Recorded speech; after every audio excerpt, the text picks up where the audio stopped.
So I'm sitting here in the sauna, and as y'all can see, not looking the most comfortable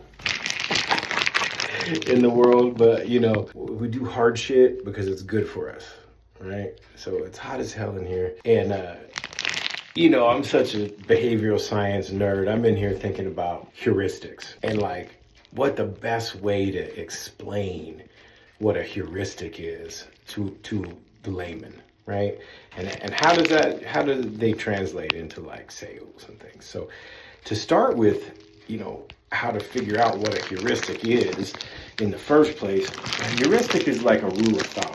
So think of it like any other rule of thumb. Like it's your experiences, your life up until this point has made it to where 90% of the time when this one thing happens, it means something. And so we put these rules of thumbs on things.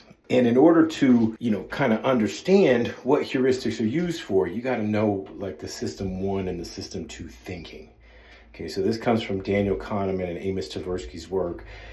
It's from Thinking Fast and Thinking Slow, but it's also from all their Nobel Prize winning, behavioral economics, behavioral science stuff. And basically system 1 is your intuition, and it uses heuristics. In other words, this world would be overpowering.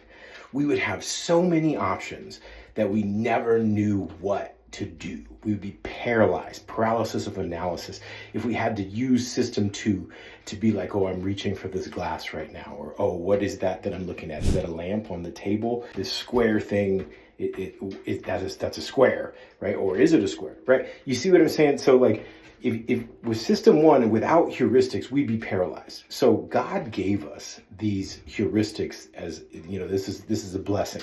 We would not be able to navigate the world without heuristics. But unfortunately, the system 1 thinking can also lead to big errors, because we'll believe system 1 and sometimes never even involve our system 2, which is our rational, evidence-based, deep thinking. So give you an example of system 1 versus system 2, right? So 2 times 2 equals, well, we all just 4. Boom, just comes. Not thinking about it. We're not doing math in our head where we put 2 over 2 with a times symbol. We just, boom, 4.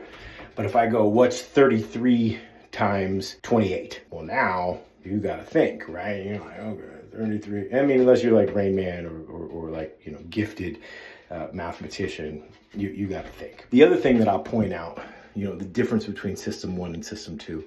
So say, you're driving your normal drive home from work. How many of you have like zoned out and like lost 2 or 3 exits, and just kind of like came back to like, and you're already at your exit home and you're like, oh shit, where'd the last 20 minutes go? That system 1 took over. But what would have happened on that same trip if there had been like some caution signs and a flashing light, right? Or like a big accident or something, or you heard a loud bang while you were driving? Well, system 1 would have alerted you to the fact that something is not the norm. It's not how it always happens. And it would have kicked system 2 in. So, but what we use for system 1, we use these heuristics. And sometimes these heuristics can play tricks on us. Today, let's just talk about probably the most important one with this in this day of social media and these media cascades and this group think that we have in society on both sides of these political lines. Like, what heuristic is the worst one that's driving most of this stuff? It's called the availability heuristic. And what this means is that shit that's in our available short-term memory seems like it's much more accurate or much more important than it may necessarily be.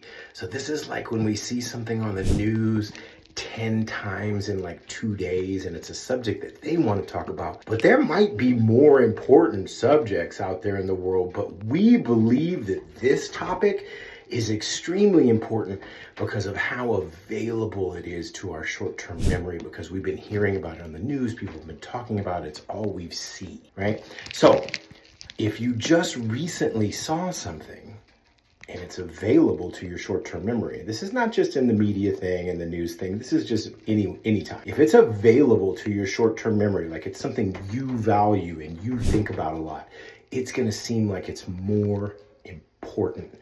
And unfortunately, not just more important, but false things that are readily available can seem like they're accurate or they're more true.